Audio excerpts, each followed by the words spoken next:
안녕하십니까. MD 미션스쿨의 조래열 목사입니다. 오늘의 말씀은 야고보서 5장 13절입니다. 너희 중에 고난당하는 자가 있느냐? 그는 기도할 것이요 즐거워하는 자가 있느냐? 그는 찬송할지니라. 이 말씀을 역경을 순경으로 바꾸는 노하우라는 제목으로 함께 나누도록 하겠습니다. 오프라 윈플리 씨, 풀 이름은 오프라 게일 윈플리라고 그러는데 아마 많이들 들어보셨을 것입니다. 1954년 1월생이니까 저보다 딱 1년 위입니다. 그녀는 2004년 유엔이 주는 올해의 세계 지도자상을 수상하는 것을 비롯해서 2005년에 미국 인권박물관에서 수여한 올해의 자유상을 받았고, 같은 해 타임즈 선정하는 세계에서 가장 영향력 있는 명사 100인 중 최고의 명사로 선정되게 됩니다. 그리고 2013년에는 포브스에서 선정하는 세계에서 가장 영향력 있는 유명인사 100인 중 한 사람으로 선정되기도 하였죠. 이외에도 골든글로브라든지 아카데미 여우주연상 등 다양한 분야에서 많은 수상을 하기도 했습니다. 그런데 그녀는 결코 금수저가 아니었습니다. 금수저는커녕 그녀의 출생부터 비극의 연속이었던 것이죠. 그녀는 빈민가에서 10대 흑인 미혼모의 사생아로 태어나서 9살의 어린 시절에 삼촌한테 성폭행을 당했습니다. 그리고 14살의 임신에 조선아를 출산했는데, 그렇게 낳은 아이가 또 태어난 지 2주 만에 죽는 그런 비극을 겪게 됩니다. 아무도 의지할 사람이 없는 그녀에게 그녀는 마약 중독자로 10대의 삶을 보내고 고된 삶을 살았죠. 그렇게 버려진 삶을 살던 그녀가 지금은 20세기의 가장 부자인 흑인계 미국인으로 꼽히고, 미국의 그 상위 자산가들 중 첫 번째 아프리카계 미국인이고, 세계에서 유일한 흑인 억만장자라고 합니다. 엉망진창인 어린 시절 그녀가 바뀌게 된 그런 계기가 무엇일까요? 궁금해지기 시작했습니다. 그녀는 보통 아이들이라면 상상도 하기 힘든 고통과 상처를 입었지만, 오프라는 학교에서 우수한 성적에 뛰어난 학생으로 인정을 받았다고 합니다. 마음속에 가득 찬 고통과 분노를 잠시라도 잊기 위해서 그녀는 더욱 공부에 집중했다고 합니다. 그리고 오프라는 틈만 나면 책을 읽었다고 합니다. 책이 그녀의 힘든 현실을 잊게 해주는 치료제이고, 아픈 마음을 달래주는 좋은 친구였다고 합니다. 집에서는 천덕꾸러기였지만 학교에서는 기대와 사랑을 받는 우수한 학생으로 인정받고 있었던 것이죠. 그녀가 공부와 독서에 전념하게 된 계기에 대한 이야기입니다. 그녀가 다닌 학교는 백인들이 많았다고 합니다.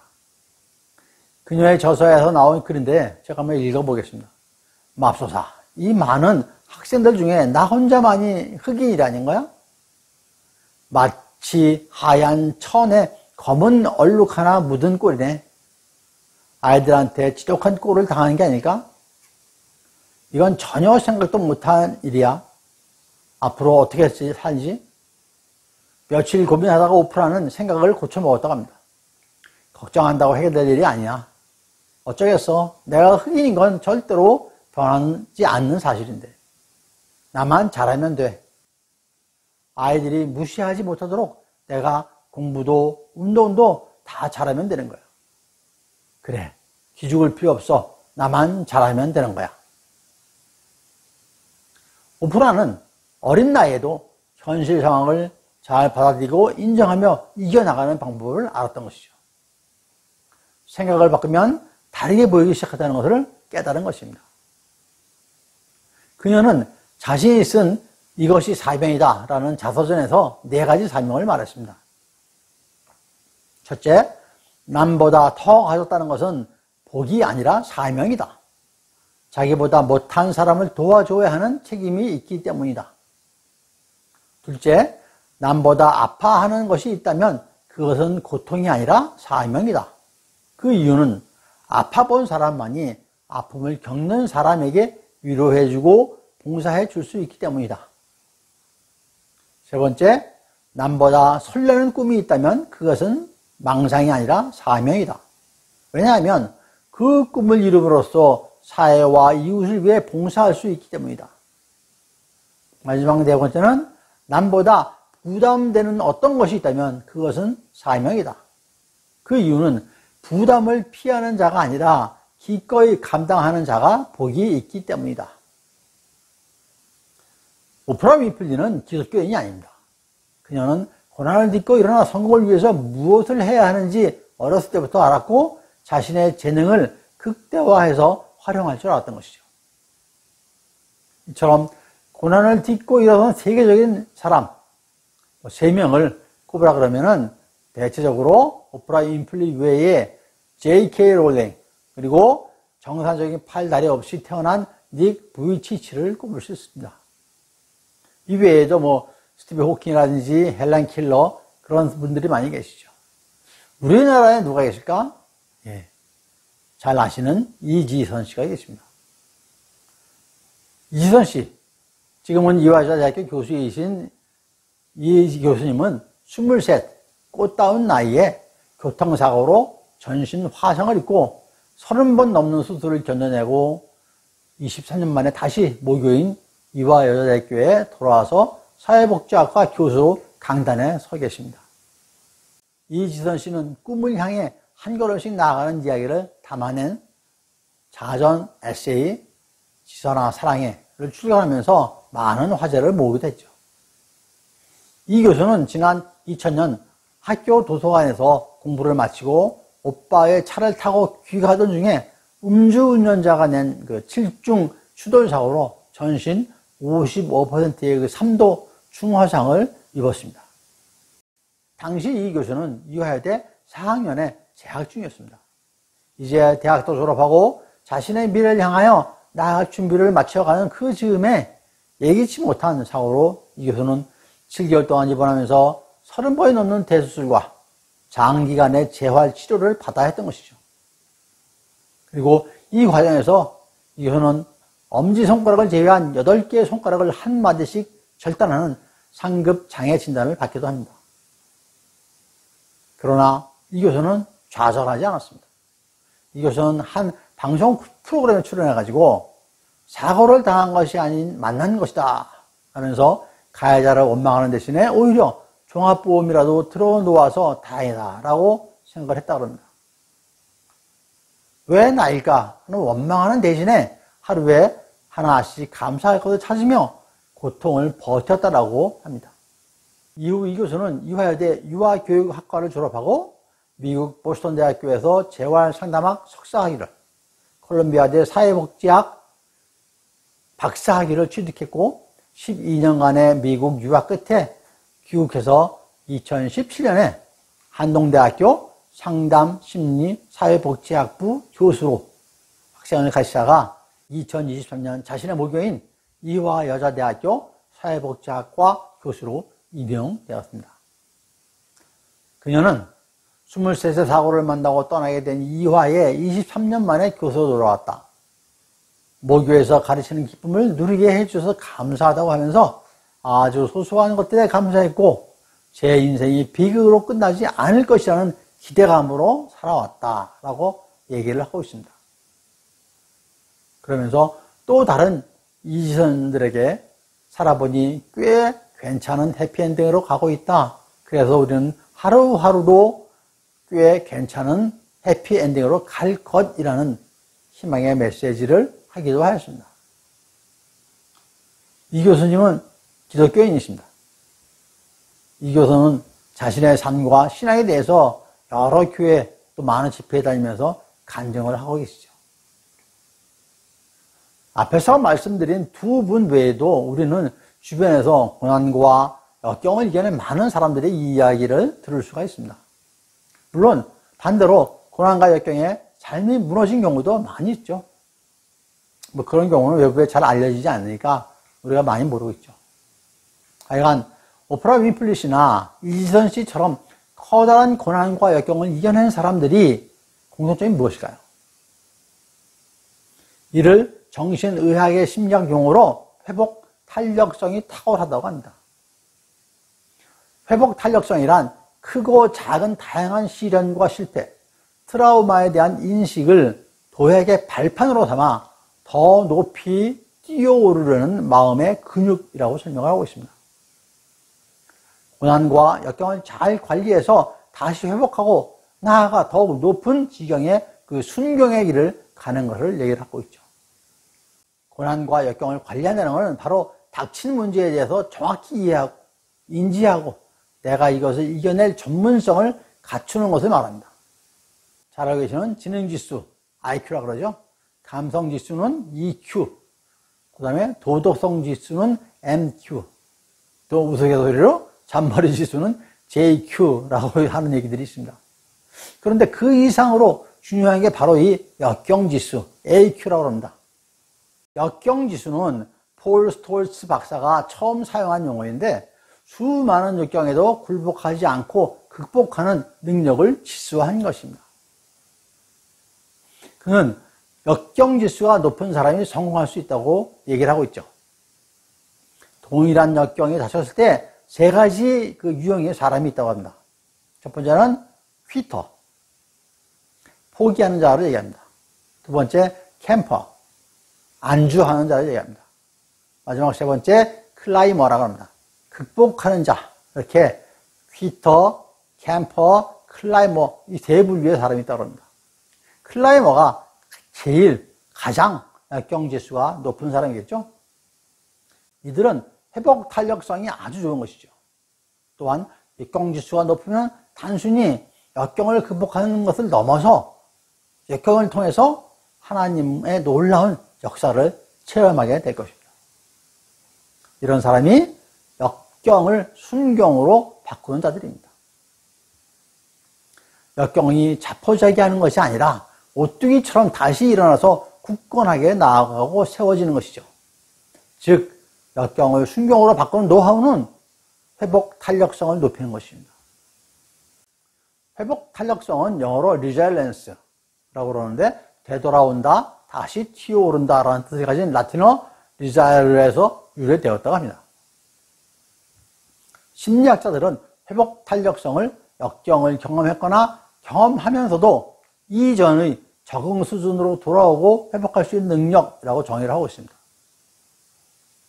즉 고무공을 바닥에 던지면 다시 튀어오르는 것처럼 회복 탄력성은 역경에 주저앉지 않고 바닥을 딛고 다시 솟아오르고 오뚜기처럼 넘어져도 다시 일어나는 능력, 실패와 좌절을 겪고 난 뒤에 오히려 더 강해지고 성장하는 능력인 것을 말하죠. 오늘은 성경 속 인물들의 그 회복 탄력성을 같이 한번 얘기 나눠보려고 합니다. 성경 인물들을 통해서 그들이 어떻게 역경을 순경으로 바꾸었는지 그 노하우를 알아보도록 하겠습니다. 성경 속에서도 고난과 역경을 이겨낸 인물들이 많이 소개되어 있습니다.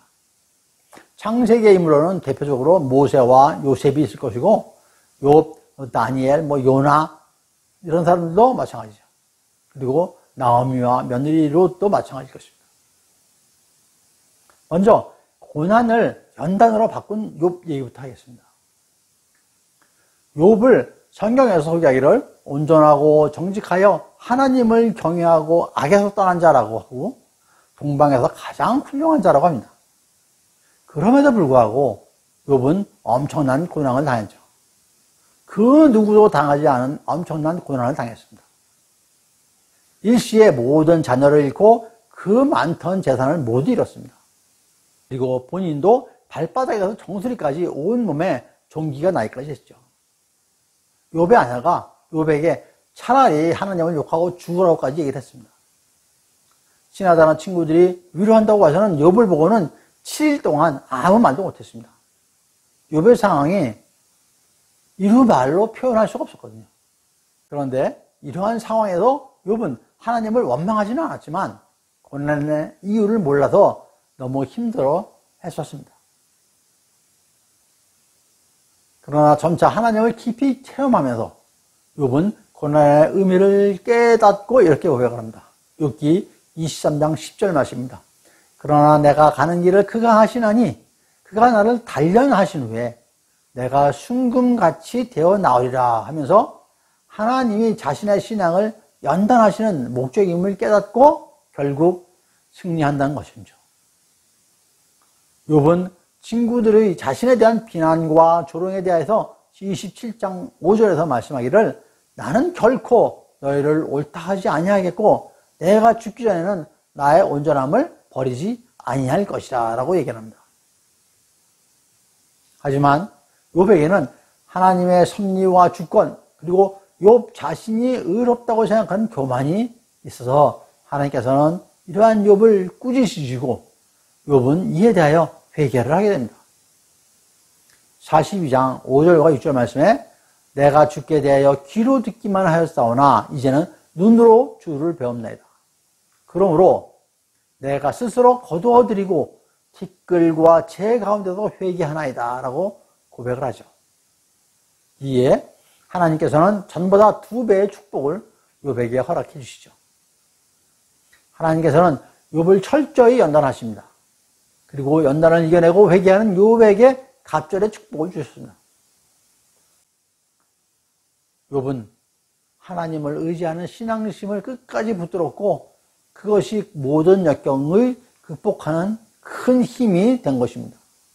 이것이 욥의 회복 탄력성입니다. 욥은 그 누구보다도 역경지수가 높은 클라이머였죠.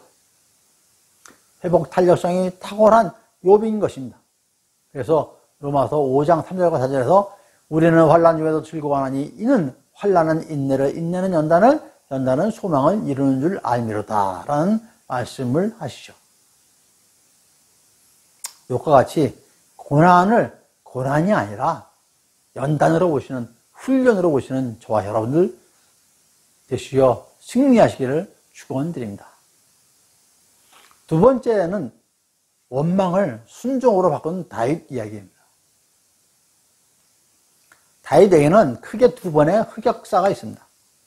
하나는 사울 왕을 피해서 도망다니던 시절이고 다른 하나는 아들인 압살롬의 반란과 그로 인해서 다윗이 도망다니게 됩니다. 첫 번째와 두 번째 흑역사의 차이가 무엇일까요? 첫 번째는 사울 왕이 다윗을 질투하고 시기한 것이고 그런 반면에 두 번째는 다윗 자신의 죄 때문입니다. 다시 첫째는 제3자와의 관계이지만 두 번째는 자신의 죄로 인한 가족관계의 파탄이죠. 어느 것이 더 어려운 문제일까요? 두 번째 이야기는 사무엘 하 13장 이후에 나오는 얘기입니다. 다윗의 첫째 아들 암논이 셋째 아들 압살롬의 여동생 다말을 사랑해서 병이 났습니다. 근친이죠. 그러자 다윗의 조카인 요나답의 꾀로 암논은 다말을 힘으로 겁탈하고 그리고는 쫓아내버립니다. 이 일로 압살롬은 암논과 원수가 되죠. 결국 2년이 지난 후에 압살롬은 암논을 죽이고 그의 어머니의 고향 땅으로 도망갑니다. 자식들 간에 있었던 일이죠. 아버지 다윗은 암논이 다말을 겁탈한 소식을 들었을 때 심히 노하였지만 어떠한 조치도 취하지 않았는데 왜 그랬을까요? 아마도 자신이 지은 죄인 우리아의 아내 밧세바 유부녀와 통침한 것을 다시 한번 깨닫게 하고 이로 인해 아들을 징계할 수도 없었을 것이죠. 그리고는 이제 압살롬은 나중에 반란군을 결정을 해서 아버지 다윗을 쫓아내고 자신이 유다의 왕의 자리에 앉게 됩니다. 이 일로 아버지 다윗은 압살롬한테 도망쳐가지고 날마다 슬퍼하며 3년이라는 시간을 보내죠. 아버지니까 그냥 아들한테 물려주고 도망갔다라고 생각할 수도 있겠지만 이것이 또한 하나님의 자기의 징계의 하나다라고 생각을 했던 것이죠. 그래서 순순히 다 내려주고 나가는 것입니다. 암논의 사건 후 2년 그리고 압살롬의 사건 후 3년이라는 시간 동안 다윗은 사울을 피해 도망다닐 때에도 경험하지 못한 그러한 그 육체적 뿐만 아니라 더 심한 그런 심적 고통을 받았을 것입니다. 그리고 그 마음을 눈치챈 그 수르와의 아들 요압으로 인해서 압살롬이 돌아오게 됩니다. 그렇지만 압살롬이 다윗의 얼굴을 보지 못하도록 하죠. 그리고 또 시간이 2년이 지납니다. 결국 압살롬은 요압과 모의해서 다윗을 만나게 되지만 두 사람 중지해서 묻혀줬습니다. 아버지 다윗과 아들 압살롬에게는 여전히 괴로운 시간들을 보내게 됩니다. 다윗은 압살롬이 잘못을 뉘우치기를 바랐지만 그런 일은 없었던 것이죠. 압살롬이 어떤 위치에 있었냐면 서열로는 세 번째지만 첫 번째인 암논은 압살롬이 죽였죠. 그 두 번째는 둘째 아들 누구냐면은 나발의 아들이었던 아비가일의 아들 길르압인데 성경에 나오지가 않습니다. 어떻게든지 나오지가 않습니다. 특별한 기록이 없습니다. 아마도 일찍 어떤 이유로 죽었던 것 같습니다. 그 다음이 이제 세 번째가 압살롬이기 때문에 다윗과의 관계만 좋으면은 다윗 다음으로 왕이 될 수 있었던 아들입니다. 그런데 그런 관계가 좋지 않아서 다윗 다음으로 왕이 될 수 있었지만 결국 압살롬은 4년 동안 백성들의 마음을 잘 사가지고 반란을 일으켰던 것이죠. 백성들, 다윗을 좋아했던 백성들이 압살롬 편에 간 건 왜 그랬을까요? 백성들 또한 다윗의 죄로 인해서 다윗이 쇠퇴한다는 걸 생각했던 것이죠. 그래서 다윗을 버리고 그 아들인 압살롬한테 갔던 것입니다. 또 하나 그 반란군의 핵심 인물이 밧세바의 그 할아버지인 아히도벨이라고 합니다. 그는 다윗의 모사였습니다. 그런 그가 다윗의 모사였던 그가 누구한테 붙었냐? 압살롬한테 붙은 것이죠. 이렇게 해서 구슬왕 탈메의 딸 마아가가 낳은 다윗의 세 번째 아들 압살롬은 다윗이 유다 왕이 되었던 헤브론에서 왕이 됩니다. 그리고 다윗은 용사들의 능력이나 군사력으로 보나 월등히 뛰어남에도 이 모든 상황을 하나님의 주시는 징계로 받아들이고 그냥 그 자리를 물러나게 되죠. 복잡한 가정사로 그 시작은 다윗이 유부녀인 밧세바와 통관한 것으로부터 시작합니다. 하나님께서는 다윗과 밧세바가 출산한 아기를 치셨죠. 이런 부정한 사건이 자식 세대에서도 일어나고 칼부림과 반란으로 이어졌던 것입니다. 하지만 다윗은 자신에게 닥치는 모든 재앙을 또 다시 자신의 힘으로 이기려고 하기보다는 그 시련과 역경을 하나님의 징계로 순순히 받아들인 것이죠. 그리고 그 회복 또한 하나님께 맡겼습니다. 다윗의 강점은 회개하면서 믿음을 놓지 않은 것이죠. 회개하며 믿음으로 순종하고 순복한 것입니다. 다윗은 밧세바와 낳은 아기를 하나님께서 치셔서 금식을 하며 땅에 엎드려 간구하였지만 자식들이 겁탈과 칼부림과 반역을 하였지만 이에 대해서 하나님을 원망하고 자식들을 징계하는 일은 없었던 것이죠. 다윗은 이러한 시련과 역경을 다름 아닌 하나님의 자신에 대한 징계로 받아서 순종하였던 것입니다. 자신이 죄는 철저히 회개하면서도 하나님에 대한 믿음은 굳건히 붙들고 하나님의 주권을 인정하며 더욱 하나님께 의지하였던 것이죠. 자신의 죄와 징계로 무너지는 것이 아니라 딛고 더욱 굳건하게 일어났던 것입니다. 전형적인 클라이머의 모습을 보여주는 다윗입니다. 다윗이 압살롬을 피해서 도망할 때 지은 시편이 3편에 있습니다. 그 3절에 보면 여호와는 나의 방패시오 나의 영광이시오 나의 머리를 드시는 자이시니이다 라고 합니다. 비록 자신이 저지른 죄로 아들로부터 쫓겨나고 도망다니지만 하나님에 대한 믿음과 신뢰는 여전함을 보여주는 다윗의 시죠. 하나님은 꼭 붙드십시오. 잘못한 죄를 인정하고 거기에 대해서 징계를 받더라도 그것에 대해서 원망하지 말고 하나님을 계속 꼭 붙드십시오. 그러면 회복시켜 주십니다. 그런 저와 여러분 모두가 되시기를 축원드립니다. 세 번째는 절망을 기도로 이긴 다니엘 이야기입니다. 다니엘은 기원전 615년에 예루살렘이 바벨론에 의해서 멸망해서 1차 포로로 잡혀온 16살의 소년입니다. 전쟁에서 나라가 패망하고 어린 소년이 포로로 끌려갔으니 얼마나 절망스러웠겠습니까? 그러나 다니엘은 바벨론, 메데, 바사의 세 개의 제국에서 총리가 돼가지고 그 나이 80대 후반까지 중용이 되었습니다. 총리로. 그러니 거의 70년간을 사역한 것이죠. 다니엘은 구약의 4대 선지자인 이사야 선지자가 60년 동안 사역을 했는데 더 오래 사역을 했습니다. 예레미야, 에스겔, 그 누구보다도 오랜 기간 활동한 선지자이기도 합니다. 근데 소수민족 출신의 포로 소년이었지만 포로로 잡혀온 것에 대해서 실망하고 절망하지 않고 오직 하나님을 굳건히 붙들고 사역을 한 영상가이기도 합니다. 다니엘서 1장 8절과 9절에 다니엘은 뜻을 정하여 왕의 음식과 그가 마시는 포도주로 자기를 더럽히지 아니하리라 하고 자기를 더럽히지 아니하도록 환관장에게 구하니 하나님이 다니엘로 하여금 환관장에게 은혜와 긍휼을 얻게 하신지라 라는 말씀이 있습니다. 이 내용은 바벨론의 느부갓네살 왕이 흠이 없고 용모가 아름답고 지혜가 통찰하고 지식에 통달한 소년 4명을 포로 중에서 골라서 갈대아 사람의 학문과 언어를 가르치려고 선발했습니다. 포로임에도 그들에게 왕의 음식과 포도주를 제공해서 잘 교육 훈련시키려고 했던 거죠. 그런데 다니엘은 이 왕의 음식과 포도주 자신을 더럽힐 수 없다고 거절을 하는 것이죠.